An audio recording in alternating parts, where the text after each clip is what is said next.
Hi everyone welcome to decode with SK YouTube channel. Last వీడియోలో మనం type hints and doc strings గురించి నేర్చుకున్నాం అనమాట. ఈ రోజు వీడియోలో మనం ఆప్షనల్ అండ్ వేరియబుల్ ఆర్గ్యుమెంట్స్ గురించి నేర్చుకోబోతున్నాం. So let's get started. So before understanding what are optional parameters and variable parameters, so let's see where we have seen this optional and variable parameters. So let's use print function.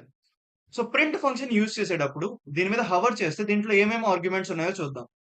So first argument వచ్చేసి values, second argument వచ్చేసి separate and flush and file. ఇన్ని arguments ఉన్నాయి. కానీ print function use చేసేటప్పుడు మనం ప్రతిసారి ఈ అన్ని ఆర్గ్యుమెంట్స్ ఇవ్వం కదా, జస్ట్ మనం వాల్యూస్ మాత్రమే ప్రొవైడ్ చేస్తాం. సో ప్రింట్ హెలో, మిగతా వాల్యూస్ అనేవి మనం ప్రొవైడ్ చేయము. అదే నార్మల్ గా మనం ఒక ఫంక్షన్ డిఫైన్ చేసుకొని ఆ ఫంక్షన్ లో మల్టిపుల్ పారామీటర్స్ ఉండి మనం జస్ట్ ఒక పారామీటర్ మాత్రమే పాస్ చేసాం అనుకోండి, మనకి అది ఎర్రర్ అనేది త్రో చేస్తుంది. Let me show it to you. I define add function which takes num1 and num2. రెండు నంబర్స్ ని తీసుకొని it returns num1 plus num2. Okay, ఇప్పుడు నేను ఫంక్షన్ ని కాల్ చేసేటప్పుడు టూ పారామీటర్స్ లో ఓన్లీ వన్ పారామీటర్ మాత్రమే ప్రొవైడ్ చేస్తాను, యాడ్ 1 అంతే. సెకండ్ పారామీటర్ ని ప్రొవైడ్ చేయండి. పారామీటర్ అండ్ ఆర్గ్యుమెంట్స్ అనేవి రెండు ఇంటర్చేంజబుల్ వర్డ్స్ అనమాట. To be precise, function signature లో ఉన్న వాటిని మనం ఆర్గ్యుమెంట్స్ అంటాం, అండ్ ఫంక్షన్ ని కాల్ చేసేటప్పుడు పాస్ చేసే వాటిని మనం పారామీటర్స్ అంటాం. So let's run this programme.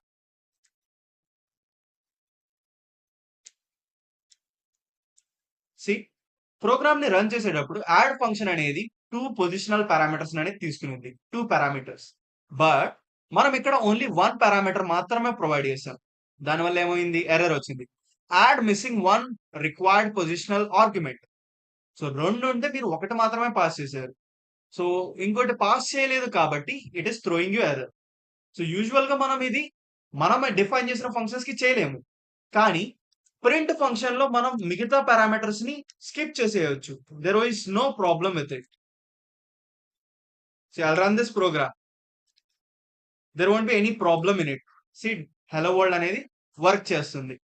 Print function అనేది ఒక పారామీటర్ పాస్ చేసినా సరే వర్క్ చేస్తుంది. అదే మీరు మల్టిపుల్ పారామీటర్స్ పాస్ చేసినా కూడా వర్క్ చేస్తుంది. 1 2 3 4 5 6. ఓకే, చూసారా? సబ్ అండ్ మిగతా ఆర్గ్యుమెంట్స్ ని ప్రొవైడ్ చేయకపోవడాన్ని మనం ఆప్షనల్ పారామీటర్స్ అంటాం. అలాగే మల్టిపుల్ వాల్యూస్ ని పాస్ చేయడాన్ని మనం వేరియబుల్ పారామీటర్స్ అంటాం. సో ఆప్షనల్ పారామీటర్స్ అంటే you can provide default values to the arguments and skip them while calling the function. This doesn't give any error. Default value assign చేసిన తర్వాత మనం call చేసేటప్పుడు వాటిని పాస్ చేసినా ఒకటే, పాస్ చేయకపోయినా ఒకటే. పాస్ చేస్తే ఏంటంటే వాల్యూ అనేది అప్డేట్ అయ్యింది, పాస్ చేయకపోతే డిఫాల్ట్ వాల్యూ సెట్ అయ్యింది. ఇక్కడ నేను ప్రింట్ ఫంక్షన్ మీద హవర్ చేస్తాను. ప్రింట్ ఫంక్షన్ లో సబ్ వచ్చేసి సెప్ పారామీటర్, డిఫాల్ట్ వాల్యూ వచ్చేసి దానిది ఎంప్టీ స్పేస్. సో ఒకవేళ మీరు సెప్ ని అప్డేట్ చేశారనుకోండి, ఈ ఎంప్టీ స్పేస్ అనేది మీరు అప్డేట్ చేసిన వాల్యూతో అప్డేట్ అవుతుంది. ఎండ్ వచ్చేసి న్యూ లైన్ క్యారెక్టర్. ఇలా కొన్ని డిఫాల్ట్ వాల్యూస్ అనేవి మనం ప్రొవైడ్ చేశారు. మిగతా పారామీటర్స్ చూసుకుంటే ఫైల్ అండ్ ఫ్లష్, వీటికి డిఫాల్ట్ వాల్యూస్ వచ్చేసి none and falls.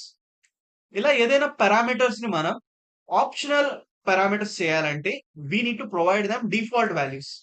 Default values provide చేసినట్లయితే కనుక మీరు వాటిని పాస్ చేసినా పాస్ చేయకపోయినా మన ఫంక్షన్ ఏమి ఎర్రర్ అనేది త్రో చేయదు. సో డిఫాల్ట్ వాల్యూస్ ని పాస్ చేయడానికి మనం ఏం చేస్తామంటే పారామీటర్ పక్కన num1 అనేది ఒక పారామీటర్ కాబట్టి equal to 0, num2 equal to 0. So A number pass చేయకపోతే యాడ్ ఫంక్షన్ అనేది 0 రిటర్న్ చేయాలి కదా, బికాస్ మీరు ఏ నెంబర్ పాస్ చేయలేదు. సో ఇప్పుడు మీరు యాడ్ ఫంక్షన్ ని 1 పారామీటర్ తో కాల్ చేయొచ్చు, 2 పారామీటర్స్ తో కాల్ చేయొచ్చు, 0 పారామీటర్స్ తో కూడా కాల్ చేయొచ్చు. I'll execute this program. See, 1 parameter తో పాస్ చేసినప్పుడు మనకి జస్ట్ ఆ నెంబర్ మాత్రమే రిటర్న్ అయింది. 1 పాస్ చేస్తే 1 మాత్రమే రిటర్న్ అయింది.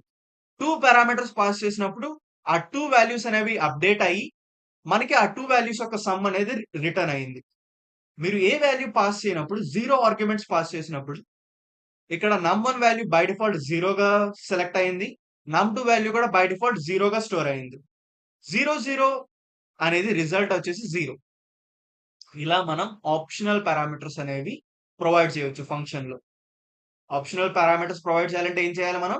ఆ పారామీటర్స్‌కి డిఫాల్ట్ వాల్యూ ఇస్తే చాలు. అప్పుడు కాల్ చేసేటప్పుడు వాటిని మనం పాస్ చేసినా, పాస్ చేయకపోయినా సరే మనకి ఏ ఎర్రర్ అనేది రాదు. So this is about optional parameters. So let's see about variable parameters. So variable parameters అంటే ఇక్కడ మన యాడ్ ఫంక్షన్ చూసుకుంటే it is only adding 2 numbers. కానీ యాడ్ ఫంక్షన్ అనేది ఎలా ఉండాలి? మీరు ఎన్ని నంబర్స్ పాస్ చేసినా సరే యాడ్ చేసేటట్టు ఉండాలి కదా! ప్రెజెంట్ మన పారామీటర్స్ అనేవి 2కి ఫిక్స్‌డ్‌గా ఉంది. అలా కాకుండా యూజర్ అనేవాడు ఎన్ని వాల్యూస్ పాస్ చేసినా సరే వాటన్నిటిని యాడ్ చేయాలంటే what we can do is we can use variable parameter. Variable parameter means your function can have variable parameters. అంటే మీరు 0 అయినా పాస్ చేయొచ్చు, 1 అయినా పాస్ చేయొచ్చు, 2, 3, 4. సో ఇలా ఎన్ని పారామీటర్స్ అయినా పాస్ చేసుకోండి. మన ఫంక్షన్ అనేది స్టిల్ వర్క్ అవుతుంది అన్ని వాల్యూస్‌కి. So let's see how we can write a add function with variable parameters. So variable పారామీటర్స్‌కి మనం ఏం చేస్తామంటే జస్ట్ ఆ ఆర్గ్యుమెంట్ ముందు స్టార్ అనేది యాడ్ చేస్తాం. Def add star args. General variable name వచ్చేసి దీనికి ఆర్క్స్ అన్నమాట. ఇవి మనం నంబర్స్ పాస్ చేస్తున్నాం కాబట్టి we can use numbers. So ముందుగా నంబర్స్ ని ప్రింట్ చేసి చూద్దాం. So we will see what is the result that we are getting. So multiple values ని పాస్ చేస్తున్నప్పుడు అసలు నంబర్స్ లో ఏం స్టోర్ అవుతుంది? సో ముందు 1 పారామీటర్ పాస్ చేద్దాం. తర్వాత 2, తర్వాత 3. Okay. So I will run this code. See 1 అయినప్పుడు 1 స్టోర్ అయింది.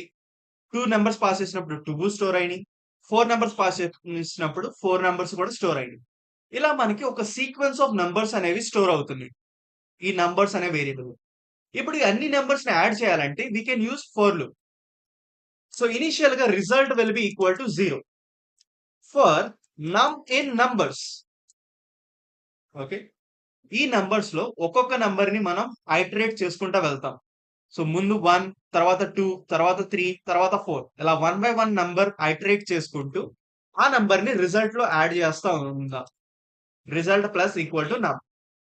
ఇలా మనం నంబర్స్ ని యాడ్ చేస్తా ఉంటాం రిజల్ట్ కి. అట్ ద ఎండ్ రిజల్ట్ లో అన్ని నంబర్స్ యొక్క సమ్ అనేది స్టోర్ అయి ఉంటుంది. So you can directly return result.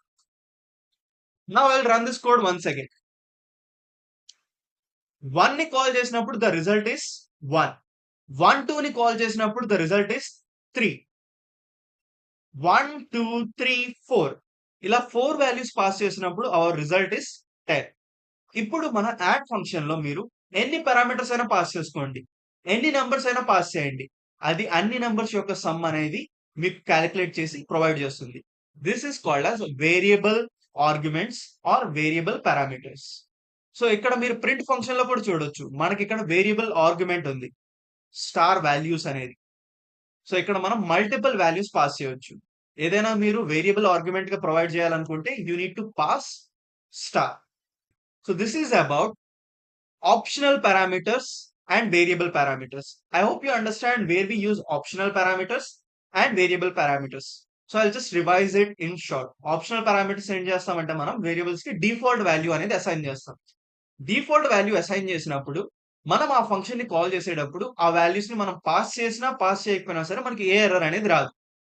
అలాగే వేరియబుల్ పారామీటర్స్ వచ్చేసి ఏంటంటే మీరు 1 వాల్యూ పాస్ చేసినా 2 వాల్యూ పాస్ చేసినా 100,000 ఎన్ని వాల్యూస్ పాస్ చేసినా సరే ఆ ఫంక్షన్ యొక్క లాజిక్ అనేది అన్ని వాల్యూస్ మీద కూడా ఎగ్జిక్యూట్ అవుతుంది.